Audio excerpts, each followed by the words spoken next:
Grandma, happy birthday. My grandson John, with a beaming smile, hands me an envelope with his tiny hands. His face is full of eager anticipation, hoping I will look inside quickly. I glance at him and then open the envelope. Inside, there is a drawing and a letter. Before checking the letter, I look at the drawing. It shows John and his mom holding hands and smiling warmly. At my age, birthday parties are a thing of the past, but a gift from dear John is truly delightful.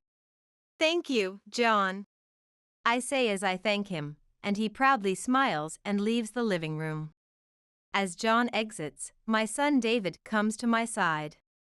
I show David the drawing John gave me, and he smiles happily as if it were his own gift. Mom, happy birthday! David, always kind-hearted, shyly gives me his birthday wishes. I feel a surge of pride for having such a wonderful son.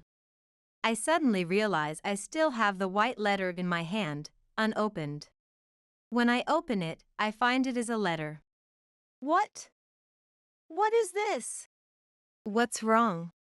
David asks curiously, but I have no time to answer. When I finish reading the letter, my hands are trembling. I look at John's drawing again, my voice shaking. Finally, I lose my temper and tear the seemingly heartwarming drawing by my precious John in half. Mom! That was a drawing John made for you. How could you do that? Think about his feelings. David, shocked by my sudden action, shows his anger. I rip the drawing and glare at David, breathing heavily. For me? Don't be ridiculous. Can you say the same thing after seeing this? I thrust the letter in front of David's puzzled face.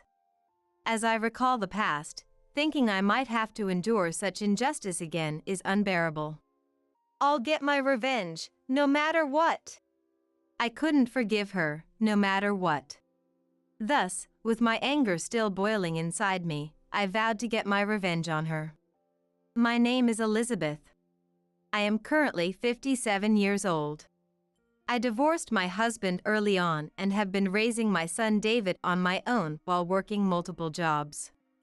David, who grew up without a dad, has faced many hardships, but I am deeply proud of the man he has become. David has a good job, got married a few years ago, and soon had a son. My first grandchild. 3-year-old John is a bit mischievous but kind-hearted and adorable.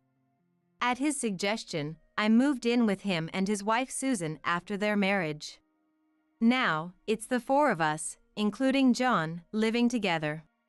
I quit my previous jobs and started working part-time at a nearby supermarket after moving in. Susan quit her job when she got pregnant and started working part-time as an office worker after giving birth. Susan takes John to preschool, goes to work, and often prepares meals when she gets home early. She has a bit of a strong personality, but we get along well, and in the early days of living together, I thought I could look forward to a happy old age. I started to feel uneasy about Susan recently. Specifically, signs began to appear around 2 or 3 months after John started preschool. Susan still does the basic housework as she did when she first got married. However, these days, she seems to be out of the house more often than before. At first, I thought I might be overthinking it. Elizabeth, I'm going out for a bit, so please watch John. Again? Don't you think you've been going out a lot lately? I have my own social life and things to do. Besides, staying at home all the time isn't refreshing. When I nag her, Susan brushes it off and goes out regardless of whether it's night or a holiday. Her makeup is meticulously done. And she wears flashy clothes that reveal a lot. Her appearance is more glamorous than when she goes out with the family. It's not that I don't want her to dress up. She has always liked flashy clothes, and she probably meets up with similar friends. I tried to convince myself, but her behavior of neglecting John and going out even on weekends made me more suspicious. She often comes home late, sometimes past midnight. By the time she returns, John is already in bed and dreaming. So, it's only natural that my suspicion grows. Since Susan is often absent, I take care of John in her absence. While it's nice that John has grown very fond of me, which I should be happy about, John senses his mom's frequent absences and sometimes looks at me with a sad face, wanting to play with her. Hey, Mom isn't here again? That's right. Let's play with Grandma until Mom gets back. Dad will be home soon too. Okay. Seeing John's disappointed face makes me feel hurt too. I once considered talking to David about Susan seriously. He must also be suspicious of her recent actions. Lately, from what I have seen, there doesn't seem to be much conversation between the couple. However, David is busy with work every day and comes home exhausted, so it feels wrong to bring it up then. I knew we couldn't continue like this, especially for John's sake. As the days went by, my dissatisfaction with Susan only grew. One Sunday. It was my birthday. Grandma, happy birthday! John, smiling brightly, handed me an envelope with his tiny hands. Oh my, what could it be? John's face was filled with eager anticipation as he watched me open the lovely light blue envelope. I took the cute blue envelope and pulled out its contents. Inside was a piece of paper folded into quarters. As I unfolded it, another piece of paper fell to the floor. Oh. I picked up the white letter and, before reading it, looked at the folded paper. It was a drawing. John and Susan were standing side by side, holding hands and smiling warmly. At first glance, I felt a small sense of discomfort about the drawing but brushed it off. John still can't write. So he must have drawn the picture as a gift for me. I've seen John and Susan drawing with crayons and colored pencils together many times. At my age, grand birthday parties are a thing of the past, but a gift from dear John is truly delightful. Thank you, John, I said as I thanked him, and John proudly smiled. John, Mom says it's time to go. David, who was home for the holiday, called from the hallway. Okay. John replied cheerfully. It seemed he was going shopping with Susan. As John left the living room, David came to my side. I showed David the drawing John had given me. David smiled happily, as if it were his own gift. Mom, happy birthday! David, always kind-hearted, shyly gave me his birthday wishes. John's gentle nature must come from him. I felt a surge of pride for having such a wonderful son. I suddenly realized I still had the white letter in my hand, unopened. It didn't seem to be another drawing. As I was about to open it, I felt a strange unease. Although it was a gift from my beloved grandson, I had a bad feeling about it. I opened it, and it was a letter. The handwriting was Susan's. Why from Susan? I wondered as I read the letter. What? I couldn't help but exclaim at the name written on the first line. What's wrong? David asked curiously, but I couldn't answer. When I finished reading the letter, my hands were trembling. What is this? I looked at John's drawing again, my voice shaking. John and Susan were happily smiling in the picture. John was holding a toy in his hand, a toy that shouldn't be in our house. And the background of the picture. It showed a window with blue curtains. There are no blue curtains anywhere in our house. I was certain. The scene in this picture was not here, but in someone else's house. And that person was the one named in Susan's letter. The face of Michael Moore, a man who works at John's preschool, flashed in my mind. Of course, Michael knows about John. It seemed John had put Susan's letter in the envelope along with the drawing before giving it to me. No, Susan probably intended to give the drawing to Michael. Reading the letter left no other conclusion. She must not know the drawing ended up with me, nor that John accidentally included the letter. I didn't want to see or remember the contents of the letter again, but I looked at the loathsome letter once more. Dear Michael, this drawing is from John for you. John says he can't wait to live with you. He loves you so much. I want to leave my husband soon and live with you and John. The letter continued, but I felt nauseous and couldn't read further. Finally, I lost my temper and tore the seemingly heartwarming drawing by my precious John in half. Mom! That was a drawing John made for you. How could you do that? Think about his feelings. David, shocked by my sudden action, showed his anger. I tore the drawing and glared at David, breathing heavily. For me? Don't be ridiculous. Can you say the same thing after seeing this? I thrust the letter in front of David's puzzled face. David took the letter and began to read it, his head lowered. Gradually, his lips started to tremble. His face turned pale, then quickly flushed with anger. David was trembling more violently than when he was angry at me. I had never seen him explode with such emotion before. This is cheating! Just like Dad! Right now, David must be thinking of both Susan and his dad, my ex-husband. I had divorced my husband because of his infidelity. David was 11 years old at the time, so he must have already understood the words cheating and divorce. The thought of David enduring the same unfairness as back then was unbearable. I will definitely get revenge on her. I couldn't forgive her for hurting David and betraying John. So, with our anger still boiling inside us, we vowed to get revenge on Susan. When Susan returned from shopping, she quickly left again, leaving John behind. The torn drawing lay at the bottom of the trash, but I asked John to draw a similar one again.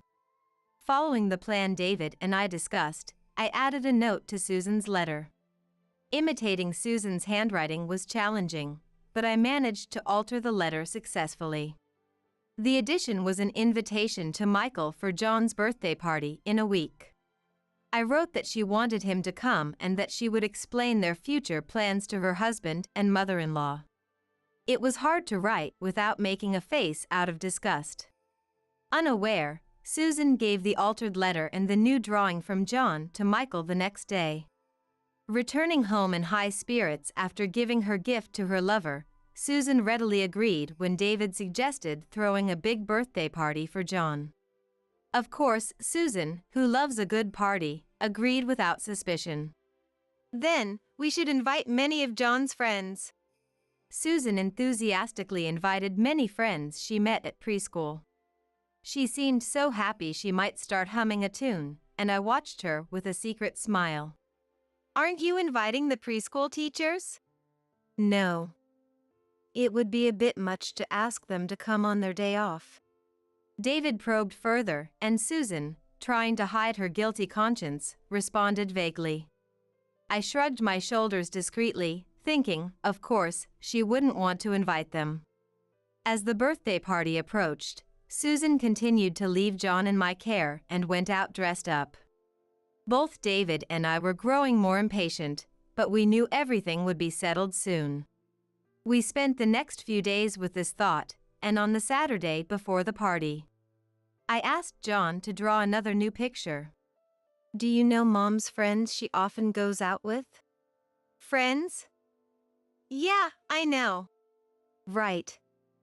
Let's draw a picture of them and give it to Mom as a surprise. Okay. Let's surprise Mom. John smiled happily and picked up his crayons. David, who was watching TV nearby, turned and looked at us, sensing something. I gave David a small nod. A few days earlier, while Susan was in the shower, I had secretly looked at her mobile phone and obtained solid evidence of her infidelity. The phone was locked, but I quickly unlocked it using the 4-digit code. She should have changed the number to something else, not her birthday, since she was cheating. Thanks to that, it made things easier for us. Now, everything was ready. On the Sunday of John's birthday party, it was hectic from the morning. For this day only, Susan was home, dressed up in flashy makeup and clothes as if she were the star, and welcomed the arriving guests. Once everyone was gathered, John's friends sang happy birthday. John sat in front of a birthday cake larger than his face, blowing out the candles, one for each year. A round of applause erupted. Susan, oblivious to the shocking turn of events to come, was visibly in a good mood. Just as the applause died down, the doorbell rang. Who could that be now? Her puzzled voice rose as if she had been interrupted at the peak of the party. All the friends she invited were already gathered in the living room, so she couldn't think of anyone who would be arriving late. That must be what she is thinking. Let me get it. I left Susan with that and headed to the front door. I opened the door and greeted the visitor with a smile. Children's laughter filled the background. After a brief greeting, I led the man, who came to disrupt the cheerful atmosphere, back to the living room. Susan, you have a guest. Everyone, including Susan, turned to look. In the suddenly silent room, a voice broke the silence. It wasn't Susan but one of her friends. Susan herself stood frozen, her mouth half open in shock. Mr. Moore? Why are you here? Snapping out of her shock, Susan pushed past me and hurried to the man at the door. What are you doing here? What do you mean? Susan, you invited me. I didn't invite you. What is this about? Amidst the growing murmurs, the two started arguing. I glanced at David, who was next to John, and nodded slightly. Then I called out to John. John, you have a present for Mr. Moore, right? Give it to him and Mom. Okay. John stood up, smiling broadly. He walked over to Susan and Michael and handed the paper he was holding to Michael. Michael looked confused at the innocent smile on John's face, and before he could take it, Susan snatched the paper from him. The moment they saw the drawing, they both froze. What's wrong? What is this drawing? Friends gathered around them. As they understood what the drawing depicted, they started questioning Susan. What's going on? The drawing I had asked John to make showed Susan and Michael looking very close. They were holding hands and smiling happily at Michael's house. I don't know. I've barely talked to Mr. Moore. Right, Mr. Moore? Yes, I only see Mrs. Johnson when she drops John off and picks him up. Michael, pressured by Susan's fierce demeanor, tried to explain, looking bewildered. No, Mom and Mr. Moore are good friends. John joined the conversation, tilting his head in confusion. I've played with Mom at Mr. Moore's house. John! Stop it! Susan covered John's mouth with her hands, trying to stop him from saying more. Michael's face turned pale. Is that true, Mr. Moore? Susan's friends stared at Michael with disdain. No, it's not true. What do you mean, not true? Enough of this! David, who had remained silent until now, finally couldn't hold back and shouted. He approached Susan and Michael, his frustration evident, and thrust his phone screen at them. Friends looked over his shoulder to see a photo of Susan kissing Michael. I had sent the photo to David after sneaking a look at Susan's phone. There were several photos, all traces of sending them deleted. There was also a picture of the letter Susan had written to Michael. David had taken a photo of it before I altered it, knowing it would serve as evidence. The letter contained the horrifying message that she wanted to leave her husband and live with Michael and John. What now? Can you still deny it? Susan, it seems you want to leave David and live with Mr. Moore. You've been meeting him often, haven't you? Neglecting John and cheating. I revealed to everyone how Susan had been neglecting John. Seeing the photos and hearing my words, Susan's friends were beyond shocked. They were furious. Susan trembled with regret, unable to meet their contemptuous gazes. "You're disgusting. I'm leaving." One by one, friends left, dragging their children, their expressions cold. Susan, having lost everyone's trust, collapsed to her knees on the living room floor. After everyone left except for the family and Michael, David thrust a piece of paper in front of the bowed Susan. "I've already signed it. Now you sign it." The moment Susan realized it was a divorce paper, her face turned white. Barely able to stand, she staggered up. "Wait, please wait. I can't live with you anymore. Go to that man if you want." I took John and moved away from them. Holding John close, I covered his ears. Conversations like this were not for a young child to hear, even if he couldn't understand them. Susan knew how I divorced my husband, so why did she do this? I now realize how much this must have triggered David's trauma. But it was too late, Susan wouldn't understand. Resigned, Susan, her hands trembling, signed the divorce papers, leaving a bitter expression on her face. "There, I've signed it. Happy now?" Susan hysterically threw the paper at David.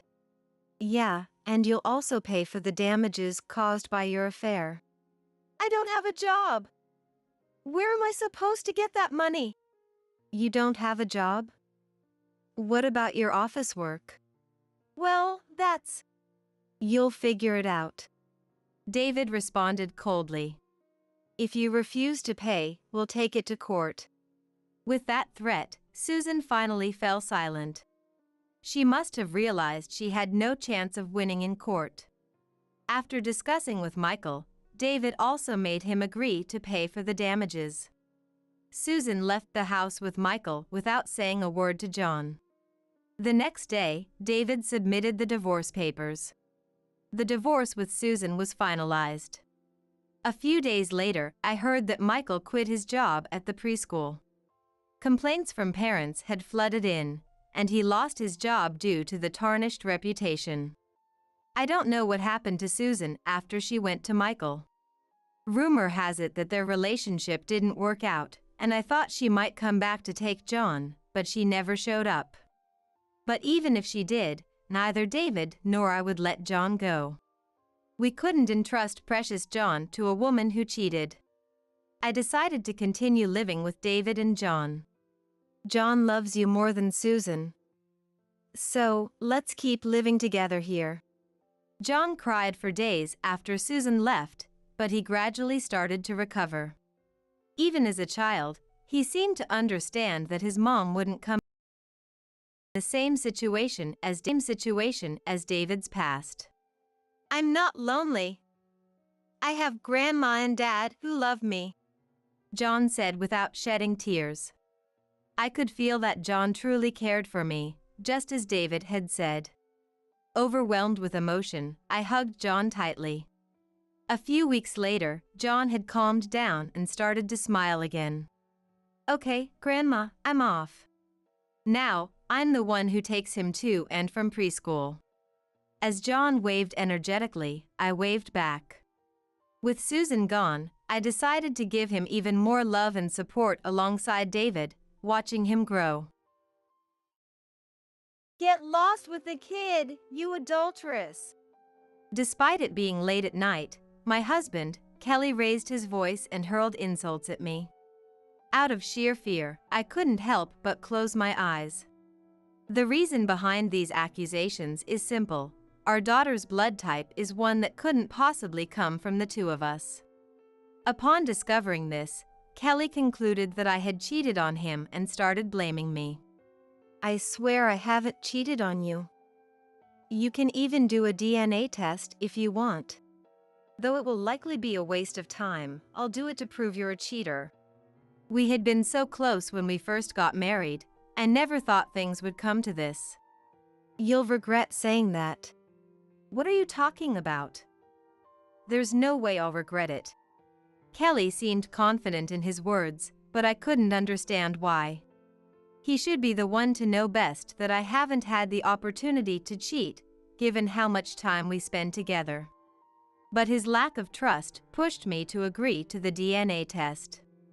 A few weeks later, the DNA test results arrived. All right, I'll prove you're a cheater now. Kelly took out the document from the envelope with a smug smile. However, his face turned pale as he examined the contents. So, what do the results say? What is this? My name is Alicia. I'm 29 years old. I work at an insurance company in the General Affairs Department. I met my husband Kelly at this company. He's an ace salesperson in the sales department. When we first met, I was still new and didn't know much. Kelly would often invite me out for drinks. Having just moved to the area, I didn't have many friends, so I appreciated his kindness. Plus, every time we went out after work, Kelly would listen to my work-related concerns. I'm feeling a lot of stress because my boss has been putting pressure on me. The best way to relieve stress is to talk to someone about it. I'm always here to go out for drinks with you. I really rely on you because you're so helpful. I later heard that he fell in love at first sight when he first came to the General Affairs Department and was trying to win me over. I wasn't aware of that, so I gradually fell for Kelly, and before I knew it, we were married. Kelly, being an ace salesperson, had a good income, so I could have become a housewife, but I chose not to. This decision was influenced by the rift between me and his family. After we got married, I found out that in his family, all women become housewives after marriage. Since our wedding, they've been pressuring me to quit my job and move in with them. I didn't want to do that, so I continued working. I talked to him about this, but he didn't want to go against his parents and didn't support me. You could at least be on my side a little. Of course, I'm on your side, but I understand Mom's point too. Why do you always side with your mother? But recently, despite our differences, I found out I was pregnant. I left work early because I wasn't feeling well and discovered I was pregnant at the hospital. However, not wanting to rely on Kelly's family, I decided to return to my parents' home to have the baby. When I returned to my parents' home, they were very kind, knowing the strained relationship I had with my in-laws. There will be tough times, but I'm sure you'll have a healthy baby. Hearing you say that, Mom, makes me feel so much better. If anything happens, you can always rely on me. Thank you so much. I will. With my mother's kindness protecting me, I was able to give birth to a healthy child. Kelly was very happy about the birth and supported me throughout the pregnancy. Since I went to my parents' house right after discovering I was pregnant, I didn't have to face any pressure from my in-laws and was able to give birth with peace of mind.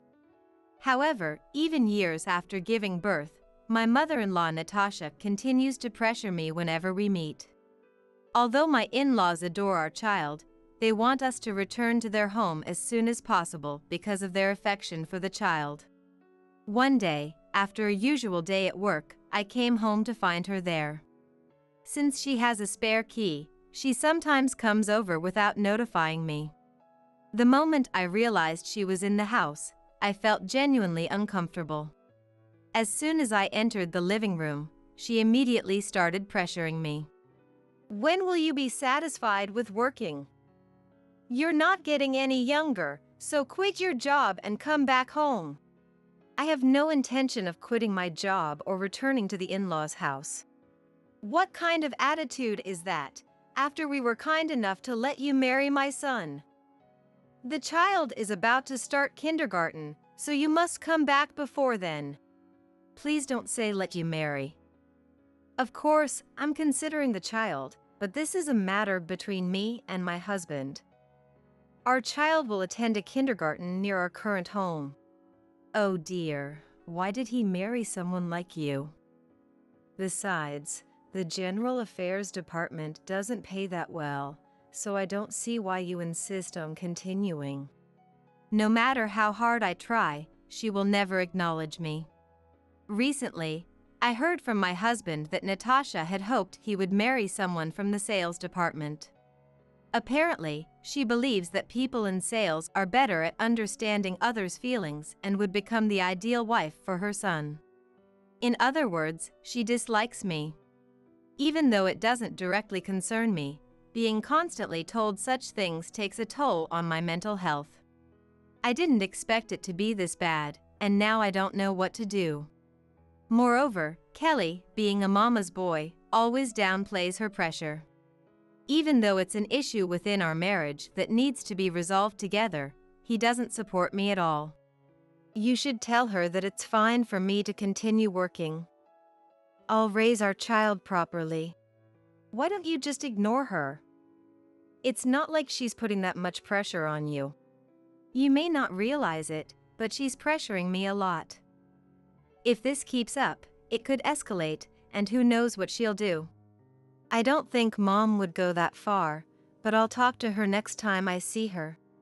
You always say that, but you never actually do anything. You could try harder to protect me and the child. Honestly, I think it would be easier if we moved back home. Mom would help with the child, and we wouldn't have to pay rent. Returning home seems like the best option to me. I understand the benefits, but I don't want to be pressured. I want our child to grow up freely, and I can't imagine moving back right now. Don't you want to live happily as a family of 3? Mom has put a lot of thought into this. You should realize that going back home would be easier for you too. Stop being stubborn and move back now. I don't want to take the easy way out. No matter how much I express my opinion, Kelly only sides with Natasha. It's fine to have a good relationship with the in-laws, but I can't accept his obsession with them. Why doesn't he understand the mental anguish I'm going through because of her pressure? While I was contemplating this, our child fell and got injured. I immediately took my child to the hospital, where they decided to conduct a thorough examination just to be safe. The results showed no abnormalities in her body, but an unexpected and shocking fact was revealed. Our daughter's blood type was one that neither Kelly nor I could have given her. I am type O, and Kelly is type B, yet our child's blood type was A. I couldn't understand what was happening, so I decided to bring the test results home and discuss them with Kelly. When I arrived, he was already home, so I explained the situation to him. Hey, our child got injured, so I took her to the hospital for some tests. What's with that serious look on your face? Did they find something serious? No, nothing like that. But our child's blood type is A. I'm type O, and you're type B, so she couldn't possibly have a type blood. He thought for a moment, then widened his eyes and pointed at me. You cheated on me with another man, didn't you? That's the only explanation. I would never do that. How can you say something so horrible? I was honestly shocked because I never expected to be told something like this. Even though it's him, I thought he trusted me. Get lost with the kid, you adulteress! Even though it was the middle of the night, Kelly yelled abusive words at me. I was so terrified that I closed my eyes. The reason for this abusive tirade was simple. Our daughter's blood type was one that couldn't possibly come from us as a couple. Knowing this, he accused me of having an affair. I really haven't cheated on you. You can even have a DNA test done if you don't believe me. It might be a waste of time, but I'll do it to prove you're an adulteress. We were so close when we first got married, and never thought things would turn out like this. Don't say I didn't warn you if you regret this later. Regret? Why would I regret this? I'm telling Mom about this too. With that, Kelly called Natasha right in front of me and started explaining everything in detail. A few minutes later, Natasha, understanding the situation, asked to speak with me, so Kelly handed me the phone. So you really are that kind of person. I knew it from the start. That's why you preferred to live in your own house instead of coming to ours. You didn't want to come back to our house because you wouldn't be able to cheat easily. That's not why I refused, and I haven't cheated. Don't lie to Mom too! Both of them were convinced of my infidelity, attacking me together. But since I truly hadn't cheated, I decided to prove it through a DNA test. You really want to do a DNA test?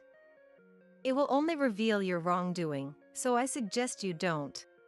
I already said it's fine because I haven't cheated. Or do you have something to hide? There's nothing I, as the man, can do. If you're so confident, let's do the DNA test. I don't understand why you seem so happy about this. Normally, if you think I've cheated, wouldn't you be sad? I'm not happy at all. But I'm amazed at how calm you are when your wrongdoing is about to be exposed.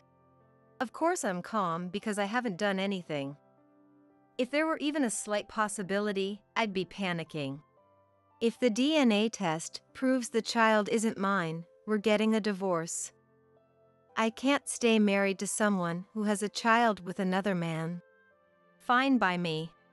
All right, it's a promise. Don't say later that you were joking. Let's get the DNA test done and see the truth. We quickly collected our DNA samples and sent them to a facility for testing. A few weeks later, the results came back. Although I knew there was no possibility of infidelity, I was still nervous about what the results would say. Oddly, he seemed even more nervous than me. He took the envelope, his hands sweaty as he opened it. As he pulled out the documents and read them, his expression turned to one of great surprise. Seeing that look, I couldn't help but wonder what was written inside. Why do you look so surprised? Does it say that I had an affair? No, that's not it. Then, just let me see it. I snatched the report from Kelly, and the content was shocking. It stated that Kelly's blood type, which he always said was B, was actually A. Normally, having a different blood type wouldn't be that big of a deal. But the problem was that both of Kelly's parents had blood type B. This meant that if Kelly were their biological child, he couldn't have blood type A.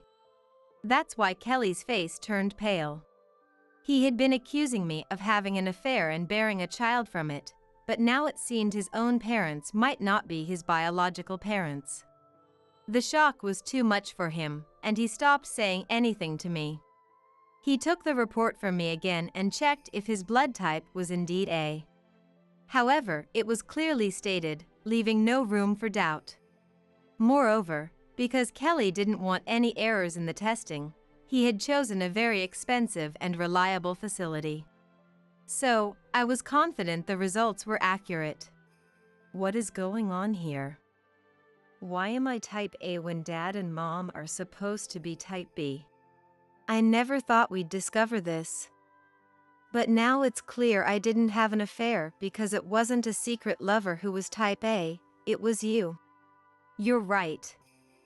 The report even says the likelihood of you being the biological parent is high. But why did Dad and Mom lie?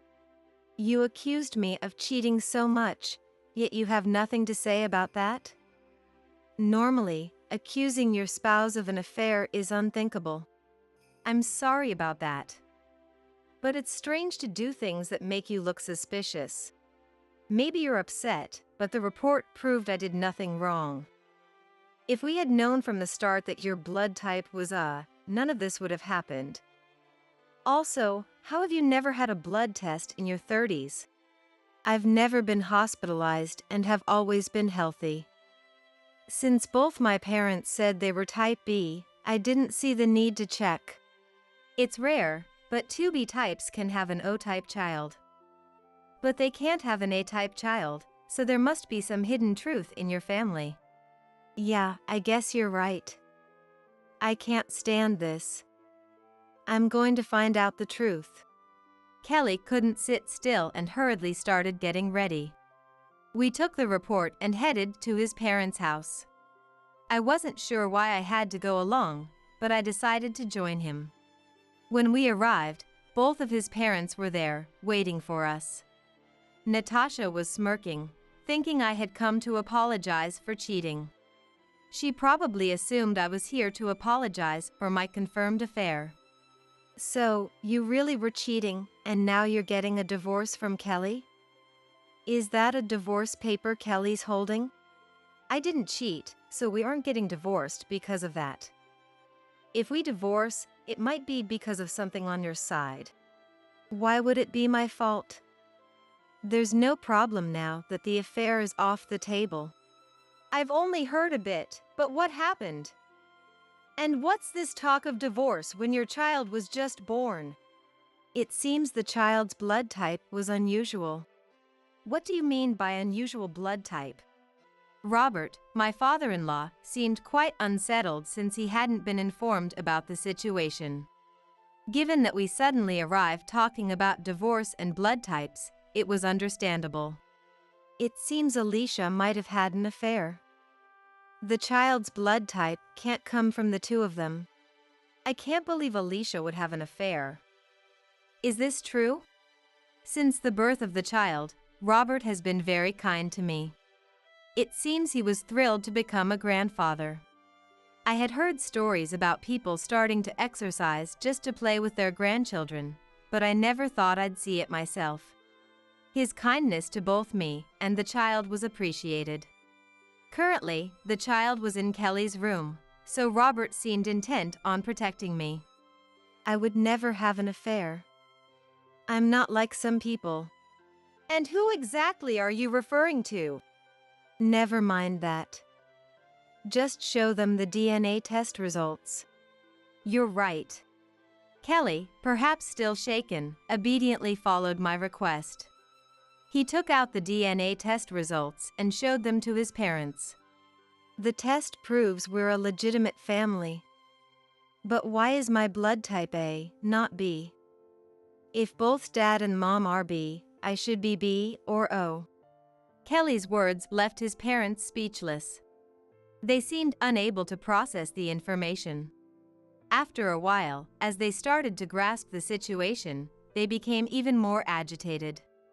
Wait, why is Kelly's blood type A? I'm definitely B, so Mom must be lying. I'm not lying. How could you say that after decades of marriage? I can show you my blood type records. Then why is Kelly A? If we're both B, he can't be A. Were you cheating on me, Mom? What? Well, of course not. She looked visibly disturbed. Though it wasn't definitive, something was clearly off. Even if she hadn't cheated, there seemed to be something she was hiding. I hadn't expected things to escalate this far, and I had no idea what would happen next. Anyway, if both of you are B, then Kelly can't be your biological child. Either one of you is lying about your blood type, or Natasha was unfaithful. I already told you, I didn't cheat. Then you won't mind doing a DNA test like we did. That way, we can find out the truth about who Kelly's real parents are. Upon hearing Kelly's suggestion, she fell silent. If there was nothing to hide, a DNA test shouldn't be a problem. It was clear she had a secret. Robert seemed to think the same. Judging by their reactions, there was indeed something they were concealing. If you can't do the DNA test, then tell us everything honestly. All right, I'll tell you everything. I don't know all the details myself, but it might be my ex-boyfriend's child. What do you mean by your ex-boyfriend's child? And what do you mean you don't know the details? You must have been seeing your ex while you were dating Robert. And you remember that his blood type was A. When I made this assertion, she fell silent again. Judging by her reaction, it seemed to be the truth. It seems like Alicia is right. This is the first time I've heard such a thing. I can't believe Dad isn't my real dad. Mom, why did you keep such an important thing a secret? No, I really thought you were Robert's child. I only saw my ex-boyfriend for a short period. Even if it was a short period, it means you had an affair. And you had the nerve to accuse me of having an affair? But it was 30 years ago. It doesn't matter how many years ago it was. It doesn't change the fact that you cheated. I don't understand why you kept accusing me. Well, we don't need to blame her too much for an affair that happened so long ago. What hurts me is that she kept it a secret. Despite Natasha being the cause of the affair, Kelly seemed to be defending her. But infidelity is wrong, no matter when it happened. How can he think it's not a big deal? There's something I've been hesitant to say, but you're having an affair too, aren't you? What are you talking about? How can you say such a baseless thing? It's not baseless. Do you think I'm saying this without any proof? What do you mean by that? Kelly was visibly shaken, easily noticeable by anyone. He must know he's done something wrong. I had seen a woman's message on her smartphone a while back.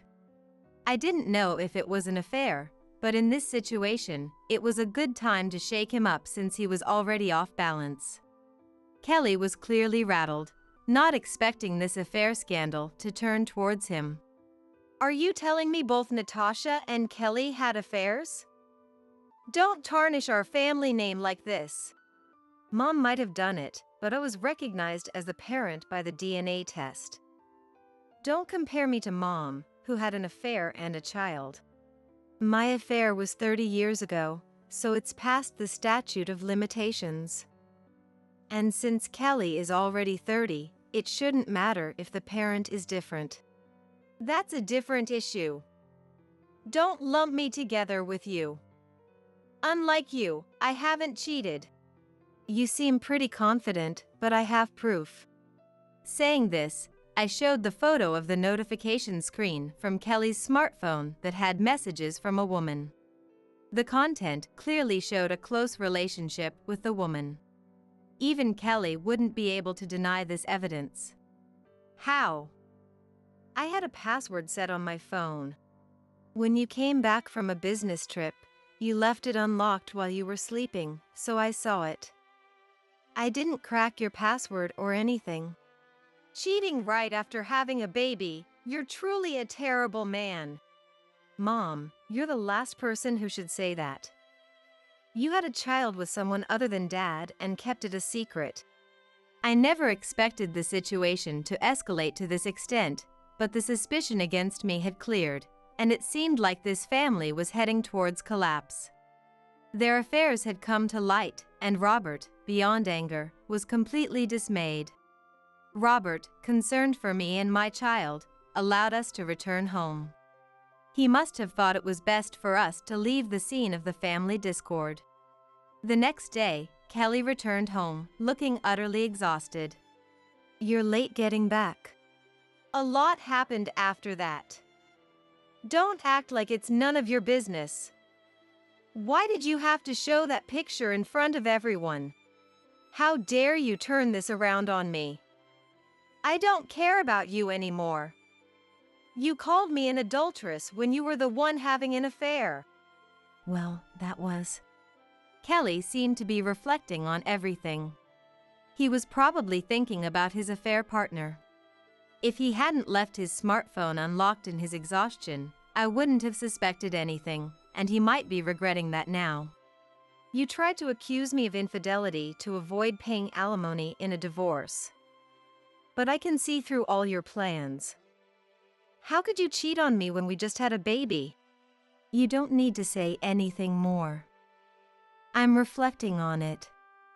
From now on, let's try to make it work as a family of 3. It's too late to try now. I'm divorcing you. With that, I slammed the divorce papers in front of him. He was clearly shocked, not having expected I would go this far. Though he had no intention of divorcing, being presented with the papers caught him off guard. But I had decided to divorce him the moment his affair was confirmed. "Are you really going to divorce me? Do you think you can raise the child alone? It's impossible for you to do it on your own, so you might as well give up. I'll make sure to get alimony and child support from you in the divorce settlement. Even if we divorce, you'll still support this household." "What? I'm not paying any of that.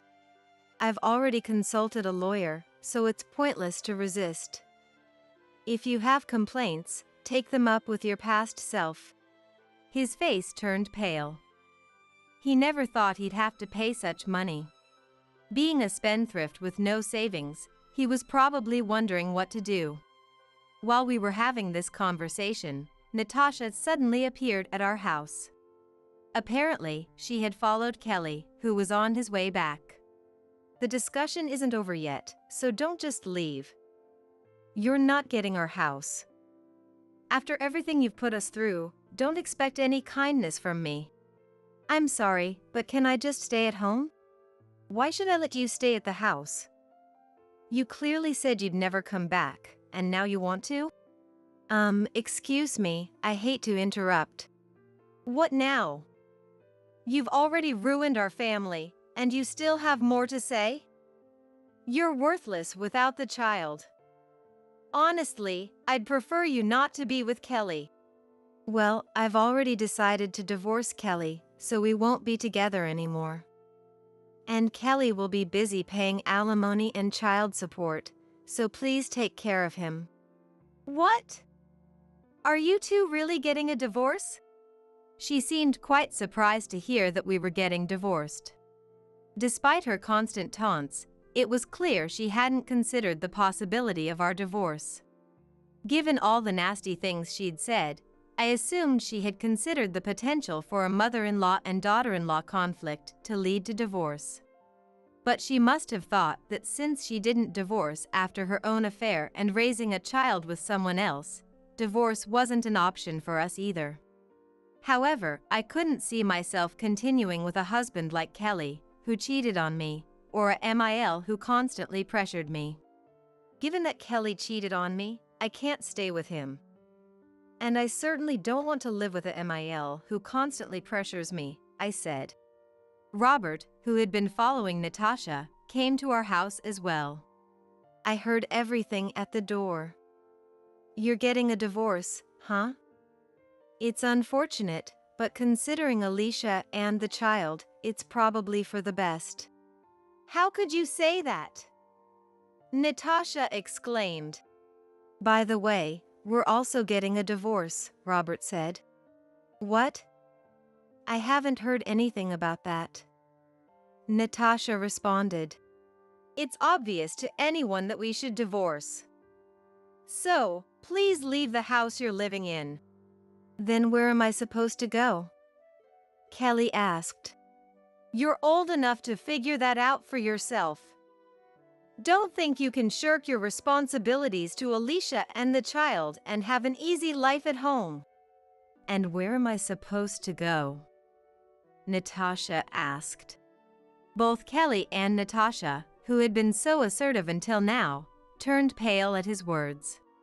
Having lost the refuge of their family home, they were now in despair. I felt a bit satisfied, given how much they had belittled me. Kelly and Natasha, unable to return to their family home, rented an old apartment together. The houses we had lived in were quite nice, so the downgrade must have been severe. Natasha, having had a helper at home, wasn't very skilled at housework. Kelly, who had always left everything to me, was probably clueless about household chores. So, even though there were two adults living together, it was easy to imagine their lives had become quite miserable. Although I could learn more about their living conditions through the lawyer, I chose not to inquire further, expecting the reality to be too dismal. My primary concern was to keep my child away from an unfaithful father, and securing the divorce was enough for me. I had no intention of being lenient with Kelly, so I ensured he paid the full amount of alimony and child support. You will pay the full amount of alimony and child support. If I find out you haven't, be prepared for the consequences, I said. You think just divorcing me is bad enough? Do you have no heart? Kelly retorted. Which mouth are you saying that with? Anyway, make sure you pay the alimony and child support, I insisted. Got it. He muttered. I don't understand how you can have such an attitude after doing something so wrong. You're right. I'm really sorry, Kelly said. Kelly's salary wasn't high, and he wasn't the type to save money, so after paying the alimony and child support, he probably had very little left. Thanks to the alimony and child support, my child and I could continue living in the same house, maintaining our standard of living. My burden hadn't changed since Kelly had never been involved in household chores. Moreover, divorcing him relieved me of stress, allowing me to raise my child with a happier mindset than ever before. What kind of adult will he become? Today, my grandchild Matthew injured an underclassman at school. But he doesn't seem to be remorseful at all. He acts purely on his emotions and has no idea how to control his anger. At this rate, he might end up doing something truly irreversible. That night, in the quiet bedroom where only the sound of the air purifier could be heard, I was looking down at him. I could hear his faint breathing. I watched him sleeping with a peaceful and innocent expression, looking so adorable. Suddenly, I became aware of the cold knife in my right hand, and my heart froze. Staring at the sharp blade, thoughts of wanting to free him from his suffering raced through my mind. Clenching my teeth, I gripped my wrist, holding the knife tightly with my other hand. Love, hate, sadness, so many emotions mixed together, and I didn't know what to do anymore. Trying desperately to calm my trembling body and erratic breathing, I closed my eyes. I'm sorry, I can't take it anymore. I raised the knife above Matthew with both hands. This is the only way. I'm so sorry. I'm so sorry. My name is Mary. Now, I live with just my husband Jason. Jason is about to retire soon, so he always finishes work on time. We eat dinner together leisurely at home and go for walks together on weekends, enjoying peaceful days. We are both healthy, our house is paid off, and our children are independent. During this time, I never doubted that my old age would be positive and fulfilling.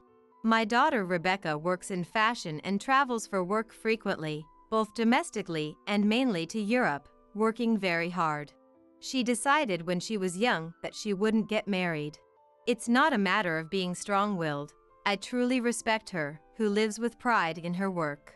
On the other hand, my son Kevin has been living in the neighboring town since he got married at the age of 28. Kevin and his wife Nicole didn't have children for about 10 years after they got married. It seemed that Nicole was more troubled by this than Kevin was. I don't think children are something to rush, it'll happen eventually. Sometimes, when they visited us, Kevin would bring up the topic of not having children. He spoke as if it were someone else's problem. There was no need to mention it himself. But if they hadn't had children for 10 years, maybe they were being asked about it by others. Jason and I pretended not to be particularly interested. As long as they were happy together, that was enough.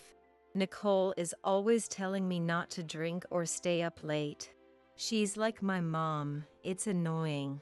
Nicole would smile shyly and look down next to Kevin. Not drinking and not staying up late, I felt like Nicole's wishes were embedded in those words, even if Kevin didn't notice. 10 years must have felt long. The day Kevin and Nicole told us they were expecting a baby. When was that, I wonder? Kevin and Nicole used to visit us once a month, but suddenly they stopped coming over, and I felt a bit uneasy. When they finally visited again after a few months, Kevin seemed embarrassed, so I thought something was up. Well, Nicole is pregnant. Finally. Nicole's belly wasn't very big yet, so she didn't look like she was in the stable period of pregnancy. But seeing Nicole's gentle and kind smile as she lovingly patted her belly, I couldn't help but cry. What's wrong, Mary? No, it's just strange. It's not like I'm sad. I'm happy. I really am happy. Once again, I repeated in my heart that I was happy. I couldn't put it into words, but I was truly glad that Nicole was having a baby. The look on her face as she rubbed her belly was the happiest I'd ever seen her, and I had a feeling I'd never forget that expression for the rest of my life. The 2 babies born were named Matthew. I felt deep in my heart that the name Matthew suited my beloved grandchild's smiling face. Nicole's parents lived far away, so she decided to stay with us for a while instead of going back to her own home. It had been a long time since I held a baby, and the sensation was so soft that it scared me to hold him. I let out a small cry as I held the fragile life in my arms and gazed at Matthew's expression. "You raised me and my sister just fine, so why are you so scared to hold him?" "Well, it's different when it's someone else's child. The thought of even accidentally hurting him scares me," I said with a nervous laugh, using every bit of my strength to support him with my arms. The tension was entirely different from when I raised Kevin and Rebecca. Sleeping in my arms, Matthew was fragile, delicate, and yet so beautiful. He grew steadily. When he turned 4, he developed a great love for encyclopedias and would devour the books he borrowed from the library. Kevin would always proudly report this to us. "At this rate, he'll probably become a scholar or something." "He can follow any path he loves. As long as he's happy, that's all that matters," Nicole said, smiling at young Matthew. As I watched her profile, I wished from the bottom of my heart that this happiness would last forever. One day, the phone rang. Jason, having retired, spent most of his days at home with no particular hobbies, so he quickly answered the phone when it rang. "Hello?"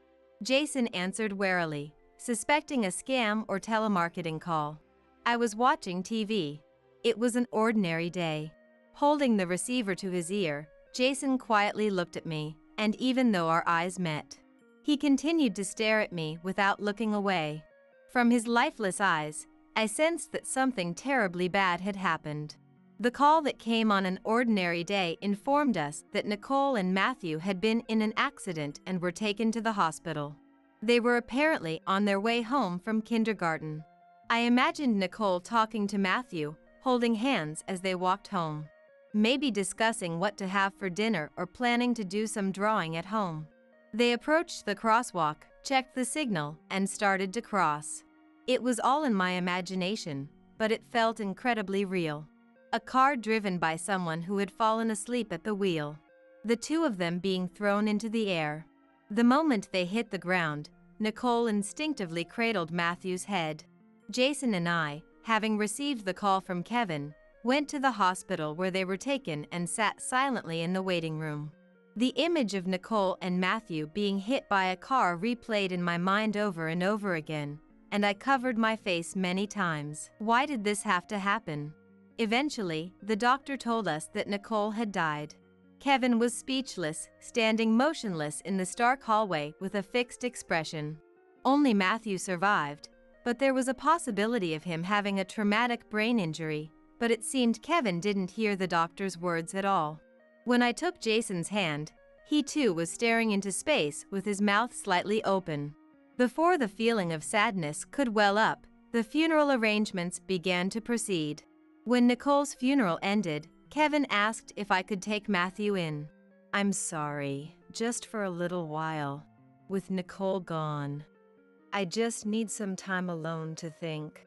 "While you're thinking alone, what about Matthew's feelings?" I couldn't bring myself to ask that as Kevin seemed so downhearted. Matthew, diagnosed with a brain injury, had lost his previously calm demeanor and had become prone to outbursts and violence. At first, I thought the sadness and loneliness of losing Nicole had changed Matthew's personality, but it might not be that simple. Matthew's brain injury had caused cognitive dysfunction, and none of us, Jason, Kevin, or I could understand him. He would yell, break furniture, throw things, and sometimes even hit me. Kevin and Jason would observe from a distance, frowning, and then leave the house to avoid the situation. My worries continued until Matthew exhausted himself and fell asleep after his outbursts. During these difficult days, only Rebecca, who lived far away, called me every day to check on me.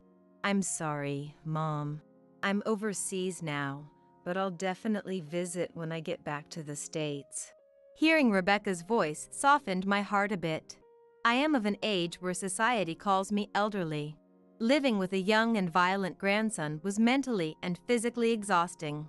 Days like a storm with Matthew continued, and the start of elementary school was approaching.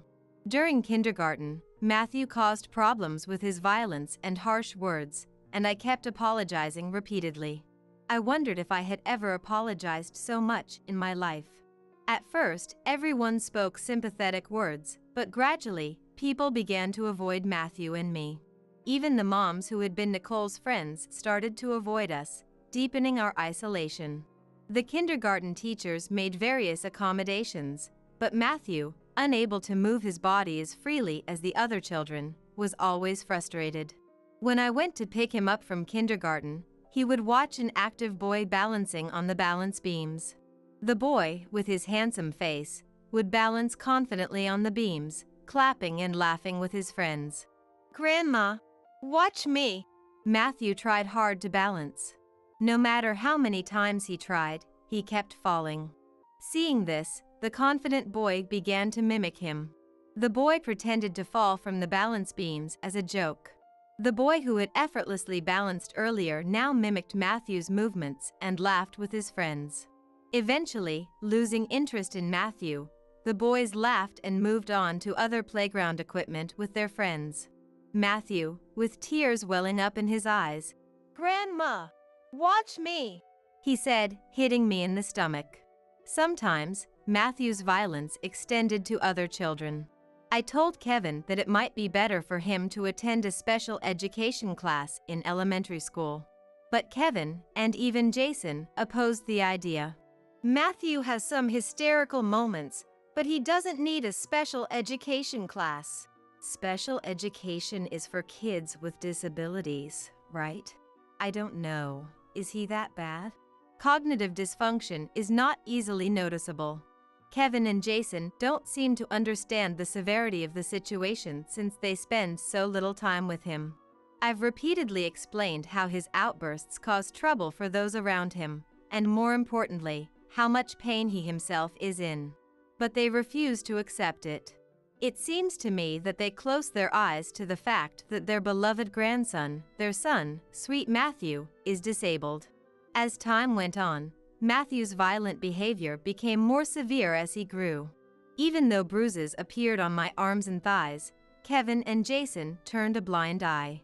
I even tried to seek help from social services to address this situation. But when I approached them, they insisted that the father must come to the office. Kevin showed no understanding of his disability and probably didn't even know the term high-functioning autism. Every day, I received calls from the school and apologized to countless people. Days when no one would help me. Matthew was always irritated, pulling my hair and continuing his violent actions. I was extremely exhausted. I was so drained that I even lost the desire to seek help from anyone. One day, when Matthew was in 4th grade, he seriously injured an underclassman at school. I heard the details from his homeroom teacher. Apparently, Matthew pushed the younger boy while climbing the stairs. Other students witnessed the incident, confirming that it was indeed Matthew's doing. Even when I asked Matthew for his reasoning, he couldn't explain, and the teacher was at a loss as well. I immediately rushed to apologize to the injured child's home. I rang the doorbell and, seeing the parents' faces, I apologized repeatedly. The boy had suffered a broken bone. At the doorway, "Why didn't the child or his parent come along?" the injured boy's parent yelled at me. The boy, with tears streaming down his face. "It hurt so much. I was so scared," accused me. I kept apologizing over and over. The boy's father said, "Why is a kid like that in a regular class?" Those words pierced my heart, and for a moment, I couldn't breathe. Back at home, I cooked dinner in the kitchen. While making his favorite vegetable soup, I cut the carrots into small pieces for easier eating. Matthew, clumsily holding the spoon, tried to eat the finished soup. The spoon fell from his hand multiple times, and eventually, in his frustration, he threw the spoon at me. Feeling an emotion that was neither anger nor sadness, I handed Matthew a new spoon and quietly looked at his face. What kind of adult will he become? Even if he hurts someone, he doesn't seem to reflect on his actions. He acts purely on his emotions and doesn't know how to control his anger. If this continues, Matthew might end up doing something truly irreversible. That night, in the quiet bedroom where only the sound of the air purifier could be heard, I looked down at Matthew. I heard his faint breathing. Staring at Matthew's peaceful and innocent face as he slept, I suddenly felt the coldness of the knife I was holding in my right hand. As I gazed at the sharp blade, thoughts of wanting to free Matthew from his suffering raced through my mind. I clenched my teeth and tightly gripped my wrist with my free hand, holding the knife. Filled with mixed emotions of affection, hatred, and sadness, I couldn't figure out what I wanted to do. Trying to calm my trembling body and ragged breathing, I closed my eyes. I'm sorry, I can't take it anymore. Holding the knife with both hands, I raised it above Matthew. This is the only way. I have no other choice. I'm sorry. I'm so sorry. Hey! What are you doing, Mary? Suddenly, Jason burst into the room, his eyes widening in shock at the sight of the knife in my hand. I froze, turning to face Jason. Jason, terrified by the unexpected scene, stood motionless at the doorway, staring at me with wide eyes. My hand trembled, and doubt began to fill my heart. It must have been only a few seconds. Kevin, appearing behind Jason, rushed past him with a desperate look and threw himself over Matthew. If I lowered the knife now, I would stab Kevin. Kevin's face twisted in fear as he looked at me. Mom, please, stop. Matthew, who had just woken up, looked around in confusion, his eyes wide with shock. He didn't say a word, just stared at me silently through the gap in Kevin's body. I wondered how I looked in Matthew's eyes right now. Seeing Matthew's unusually clear eyes brought me back to my senses. I slowly placed the knife on the floor and left the room without saying a word. My body felt incredibly heavy. Oh, why does my body feel so heavy? In the living room, I picked up my smartphone and called the police. My heart was crushed by despair and regret. I wanted someone to punish me for what I was about to do, for the terrible thing I almost did. If no one stopped me now, I felt I would repeat the same mistake again. The police officer who answered asked what was wrong. I couldn't say anything, just watched the hands of the clock on the wall move. Mary, hang up the phone. Jason followed me, looking at me with a pained expression. I lost my strength, letting the smartphone fall from my ear as tears streamed down my face. It's okay, Mary. Nothing happened. Isn't that enough? Tears fell from my eyes, landing at my feet. Staring at the spots where my tears hit the floor, I mustered the strength to put the smartphone back to my ear. I tried to hurt my grandchild. I'm so sorry. I lifted my face. Jason, in front of me, looked like he was about to cry. If you were going to make that face, I wish you had noticed sooner. Jason walked up to me and hugged me tightly, whispering in my ear, "It's not too late. Tell the police it was a mistake." Jason murmured in pain. I pushed away from Jason's chest and forced a smile. I didn't need a mirror to know. I was surely smiling horribly. No. If you and Kevin hadn't come, I would have. A few minutes later, several police officers arrived at the house and I was arrested. As I was taken away in the police car, I kept my eyes closed. Reflecting deeply on my crime, I remembered his eyes looking at me. Remembering his innocent eyes, tears began to flow from the corners of my closed eyes. At the police station, I was taken to a room where a young female officer asked me questions. The questioning continued for days, and I talked in as much detail as possible. Feeling the weight of my guilt, I even wished to be sent to prison. The officer listened intently with a sympathetic expression. When I struggled to find words, "It's okay, take it slow," she gently said. An unexpected lawyer came to visit me, earnestly listening to my life story. "It's all right. I can stay in prison for the rest of my life." The lawyer gave me a slightly troubled smile. He advised me not to forget that there are people who are desperately trying to defend me. I tried to hurt my grandson. My feelings at that time were not just a momentary lapse. If I return to life with Matthew, it will surely happen again someday. After spending 3 days in the detention center, I was to return home. Rebecca was waiting in the police station parking lot. I was surprised that my guardian was Rebecca instead of Jason or Kevin, but I was genuinely glad it was her. I was also surprised that Rebecca, who was supposed to be living abroad, had returned, but she immediately ran to me and hugged me tightly when she saw me. "Mom, it was tough, wasn't it? But it's okay now." "Rebecca, what about your job?" "Don't worry about that. It's not important." Rebecca's warmth was so gentle that I lost my words, overwhelmed with emotion. Without saying anything or asking anything, she put me in the passenger seat and drove off without mentioning the destination. After driving for a while, a huge lake that looked like the sea spread out before us. The blue, clear lake reflected the surrounding mountains, creating a mystical atmosphere. Many trees were planted along the roadside, forming a long, continuous row. That night, I asked Dad and Kevin to check on you. "What?" Rebecca adjusted her sunglasses with one hand on the steering wheel. The reflection of the sun on the lake's surface was blinding, so I stopped looking ahead and gazed at Rebecca's profile. I used to talk to Rebecca almost every day.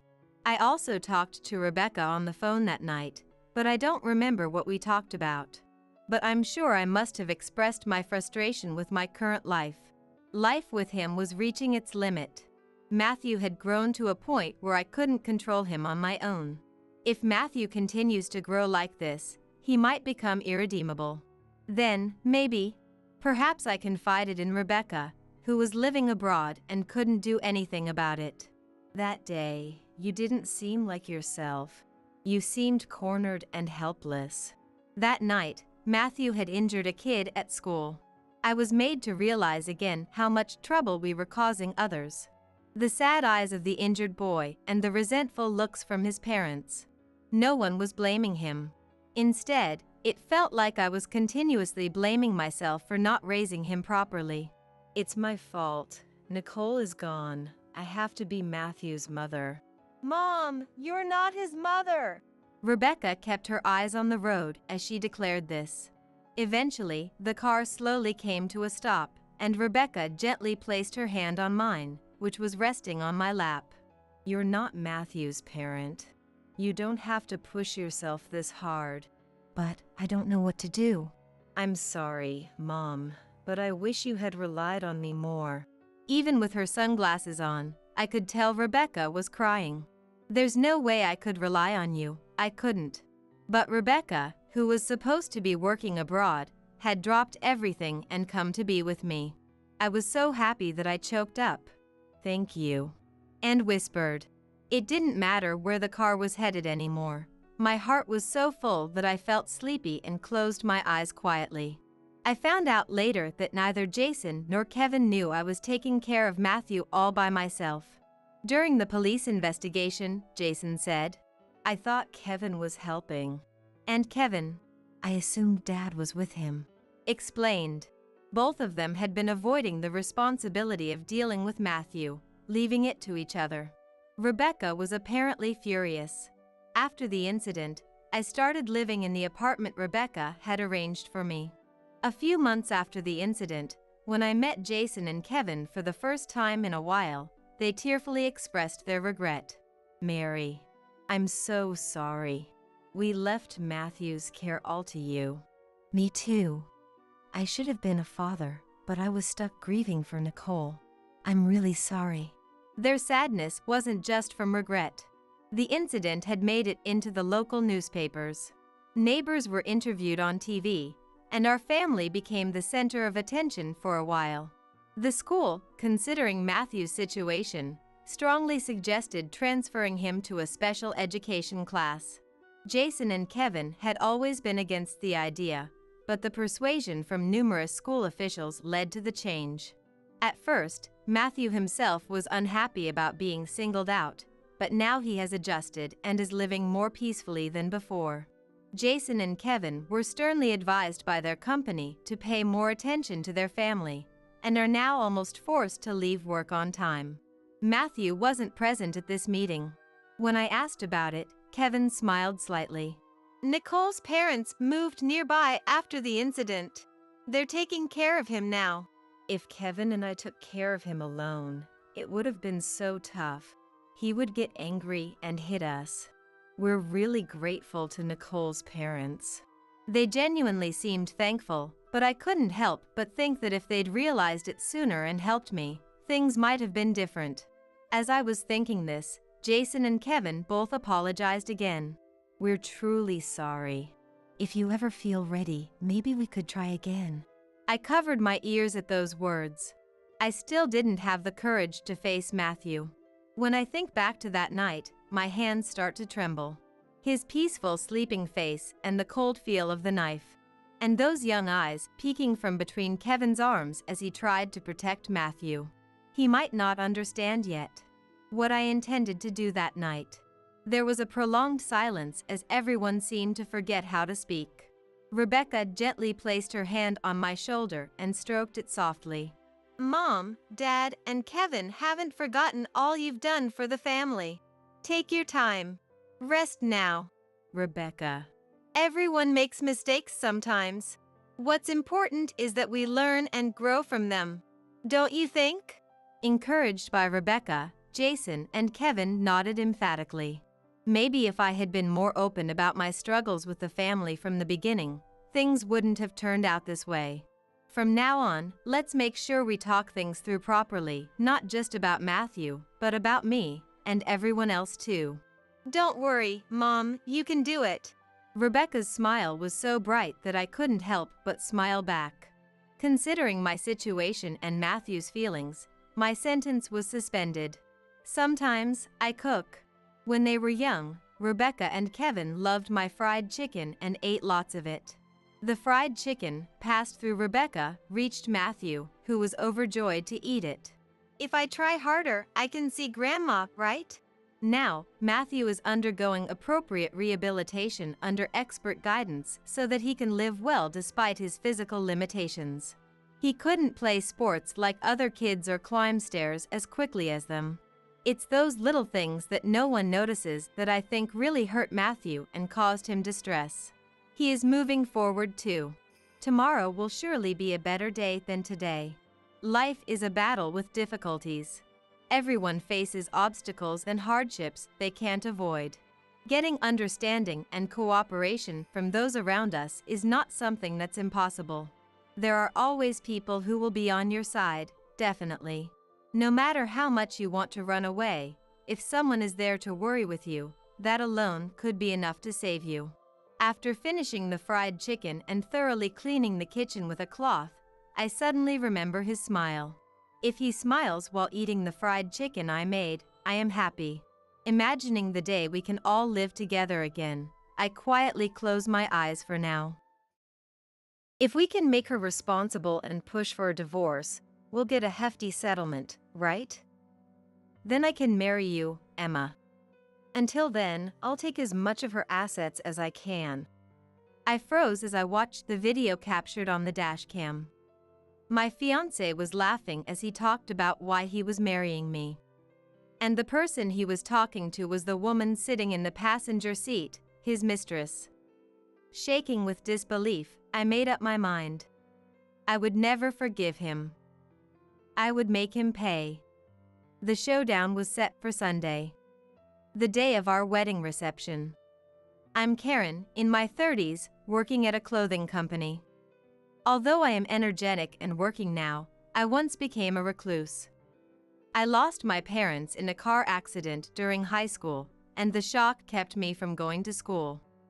I couldn't go out at all and dropped out of school. After that, I moved abroad with my aunt and her husband.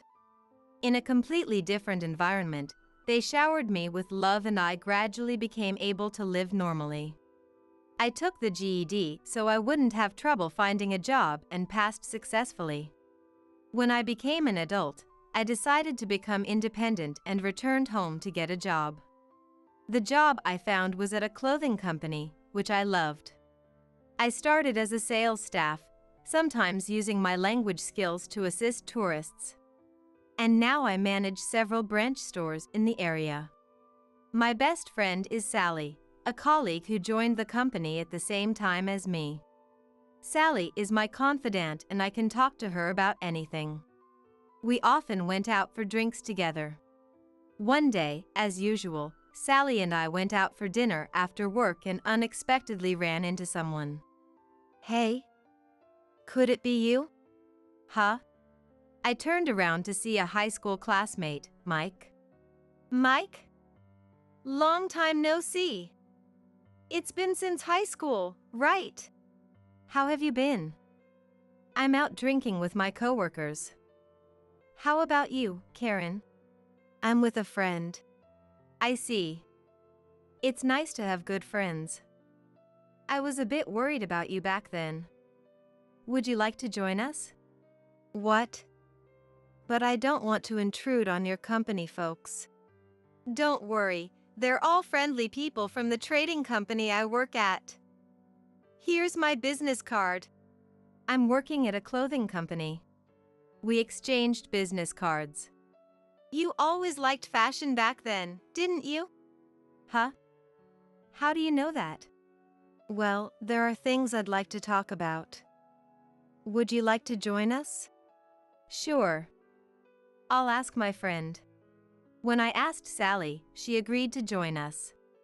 Meeting an old classmate is like a drama. Maybe there's something to this.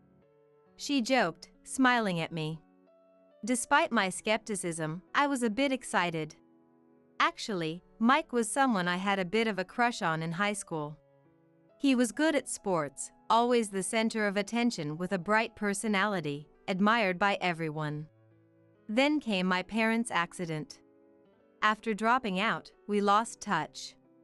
Meeting him again in such a place, and remembering me was quite a surprise.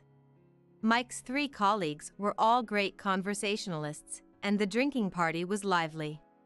As we parted, Mike said, "Let's go out for a drink again sometime. Just the 2 of us." From then on, we started meeting more often. Mike asked about my high school days again.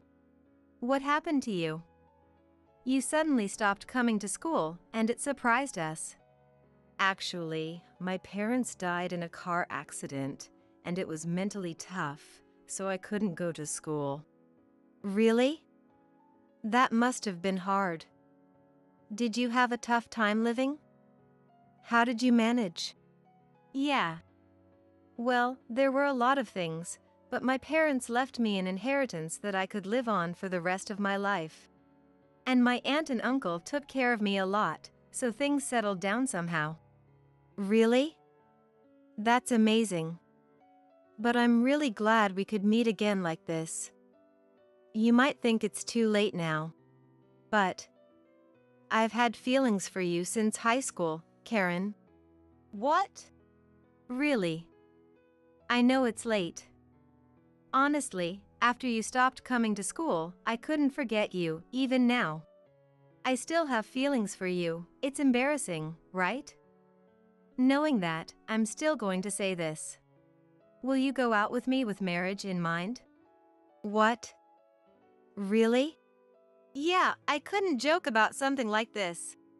But I can't believe it. I wasn't someone who stood out, and we didn't talk much, right? Yeah. You were always quietly observing everything. That calmness was what drew me to you. It's kind of embarrassing to say. Mike blushed. So, what do you think? Will you go out with someone like me? Yes, please take care of me. When I answered, Mike said, Oh, thank goodness. I was so nervous. And started laughing. And so, the two of us began dating. A few months later, we started preparing for marriage. First, we had a family meeting at Mike's house. Mike's father had passed away from an illness a few years ago, and now he lives with his mother, Jane. Nervously, I said, "Nice to meet you. I'm Karen, and I'm dating Mike." Jane, with a stern look, asked some probing questions. "What made you two start dating?" "We were high school classmates, and we reconnected after a long time." "Oh, you went to the same high school." "I'm sorry, I don't remember your name." "Some kids greeted me at the graduation, but were you one of them?" "No, I didn't graduate from high school." "What?" Then Mike stepped in. "Mom, she had some things going on back then and left high school." "What? "Dropped out?" "You're a dropout?" "Yes, that's what it comes down to." "But..." I tried to mention that I had passed the GED, but Jane continued to ask questions one after another. "Then, what kind of job do you have?" "I work at a clothing company." "Oh, I guess being in retail isn't a problem even if you dropped out?" Jane seemed to assume my job was in customer service. I was stunned by her obvious disdain for my dropout status. Unaware of my reaction, Jane continued. "Mike graduated from a prestigious university, right? So I thought he would bring home a woman with a similar education. But you dropped out, so I'm surprised." She said this without a hint of apology. The conversation went on. "Are you going to quit your job? Retail doesn't pay much, does it? Well, it might be good for you to stay at home and take care of things." She went on saying whatever she pleased. I said, "No, I'll keep working." Jane looked displeased. "If you don't make much money, it would be more helpful if you did housework." "I love my job. Besides, the salary isn't that bad." I retorted, and she said, "What are you talking about? Compared to Mike, who works at a top trading company, it's way less, right? Well, you can work until you have kids. But make sure you do the housework properly." She spoke as if we would be living together after marriage. From this exchange, it was clear that Jane and I were not going to get along. Living together would probably mean being treated like a housekeeper. We somehow managed to get through the family meeting without any major issues, and decided to go home for the day. However, when we started planning the wedding, Jane became even more intrusive. I had intended to prepare everything with Mike, just the two of us. "Since your parents aren't around, you probably have no idea about wedding planning, right? And you dropped out of high school." She constantly mocks me for dropping out whenever something comes up. While it's true that I'm clueless about weddings, isn't there a nicer way to put it?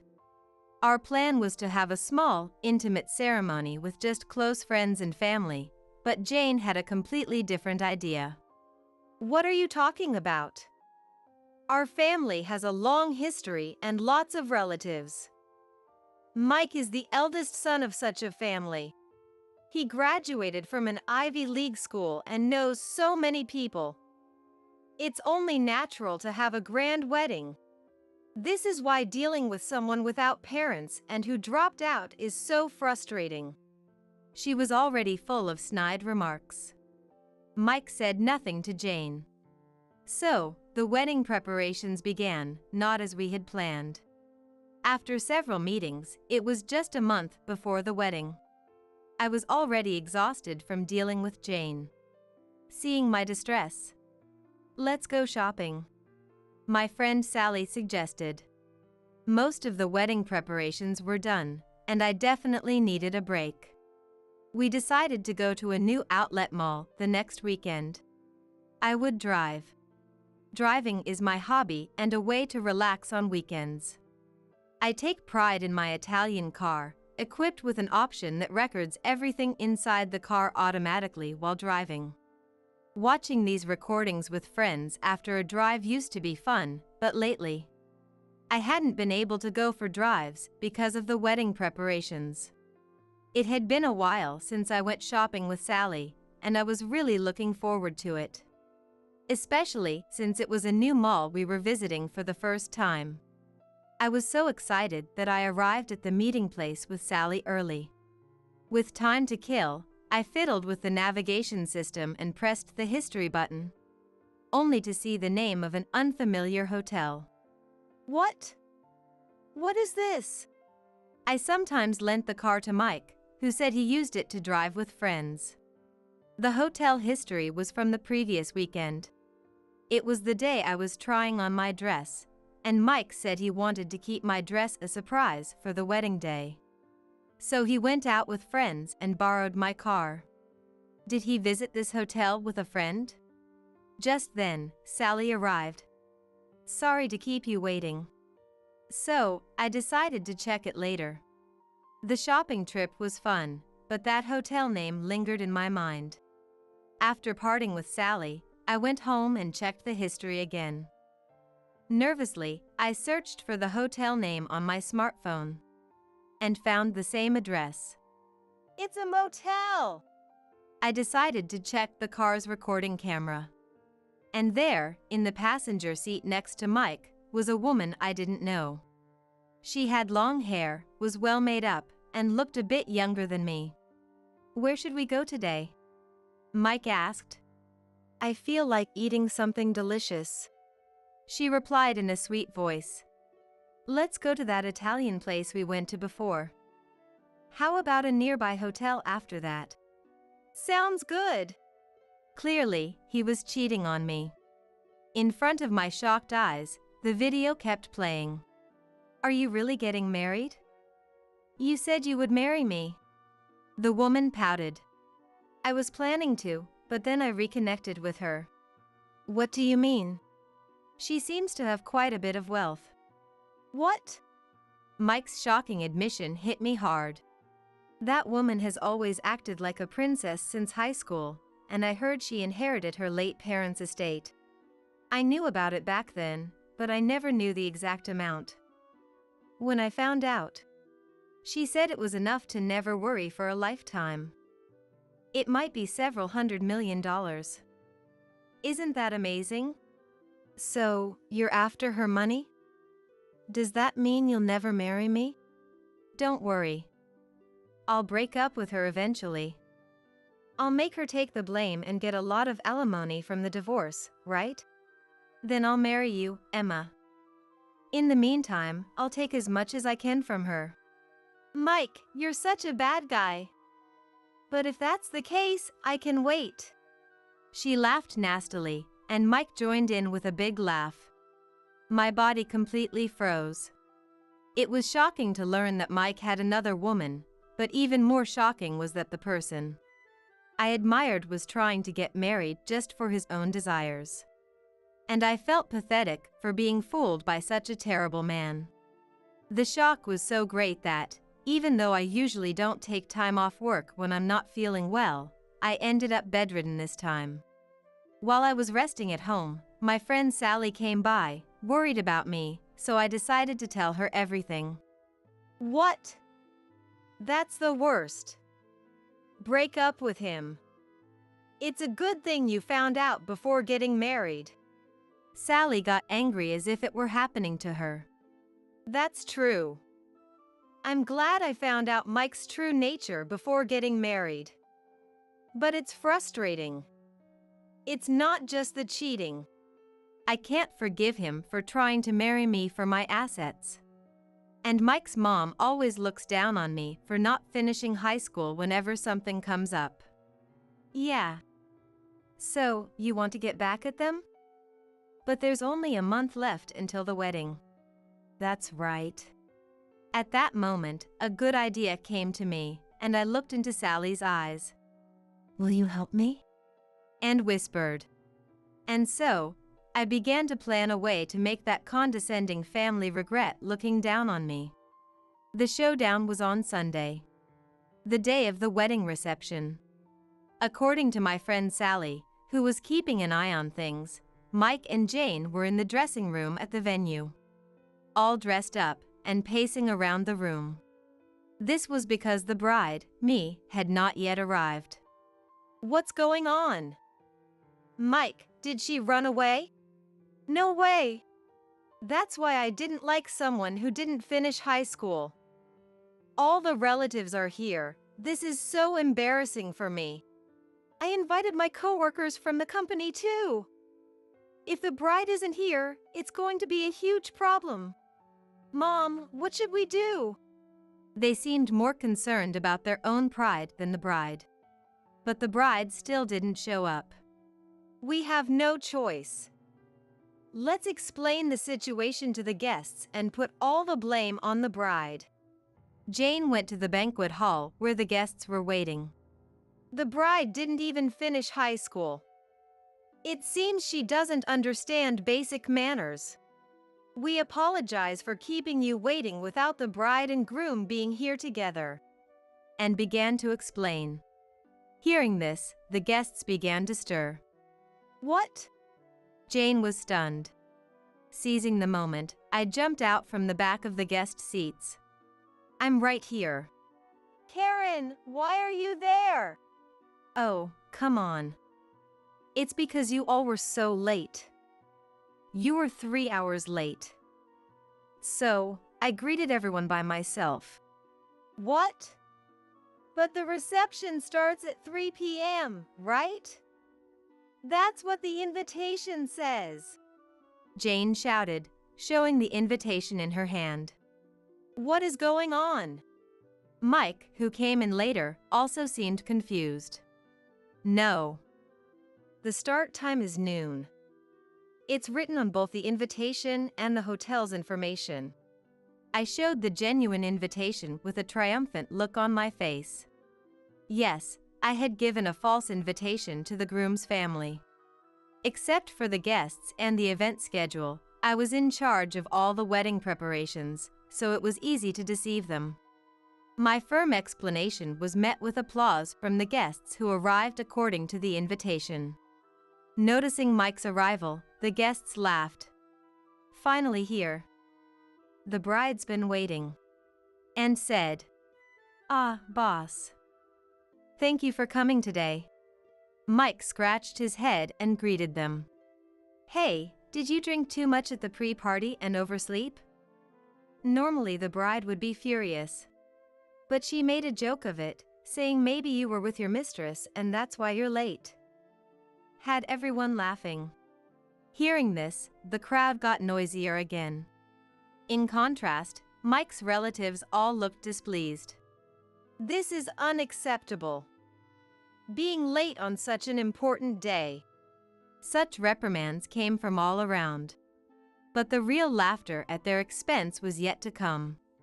With the bride and groom finally together, the reception began.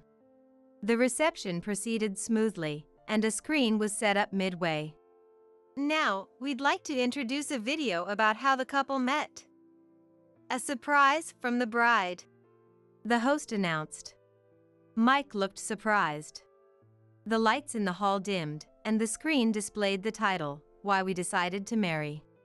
Yes, it was the video from the car the other day, showing Mike boasting to his mistress about why he chose me as his bride. What is this? Mike's face turned pale. I wanted everyone to know the real reason Mike decided to marry. I explained as Jane, looking distraught, she screamed. What is this? Who is that woman? Mike fell silent. Aside from the panicked Mike and Jane, there was another commotion in the guest area. Incredibly, the mistress was there. In the guest area reserved for Mike's coworkers. She seemed to be a colleague and was visibly uncomfortable under the scrutiny. Jane confronted Mike, who turned pale and looked to me for help. This is not what it looks like. What? What do you mean? She was pestering me, so I said those things to get her off my back. I didn't mean it. If you didn't mean it, why did you go to the hotel so many times? It's in the GPS history. What? As you can see, I have all the evidence of the affair. I will be seeking damages through my lawyer. I stared firmly at Mike. Jane glared at me. What kind of woman are you? How dare you humiliate us like this? I'm sorry for my lack of manners. But your son is far more disgraceful. Is it because of how you raised him? I then walked over to the staff and borrowed the microphone. Ladies and gentlemen, I sincerely apologize for this. As you can see, Mike has been unfaithful. So this wedding is off. Unfortunately, I was not Mike's true love. Please guide him towards happiness in the future. The venue was in chaos, but let's leave the cleanup to Mike and Jane. While resting in the waiting room, my friend Sally came in. It's over. Yeah. Thanks for thinking this through with me until today. Okay, let's go get something delicious to eat. Agreed. I left the venue with Sally. Later, through my lawyer, I demanded compensation from Mike. Of course, he will also have to cover the cost of the venue. Mike's plan to get compensation from me failed miserably. I heard later that Mike and Jane were abandoned by all their relatives, and Jane, who was so vain, must have been deeply wounded in her pride. It serves them right. There were many of Mike's bosses and colleagues from his company among the guests. So Mike felt out of place and eventually resigned. And that's no surprise. Nobody trusts a person who gets married just for money. Having lost his job, Mike turned to gambling in despair and his debts started piling up.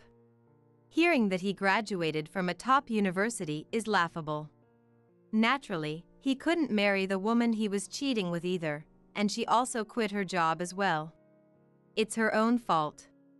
Of course, I demanded compensation from her too. She's now working desperately at a nightclub to pay back her debts after borrowing from shady lenders. I went on a refreshing trip with Sally. We tried activities we'd never done before and ate lots of delicious food to relieve the stress we'd accumulated. Two guys who seemed to be having fun approached us. When we talked to them, we found out that their company was surprisingly close to our workplace. And we even made plans to go out for drinks together.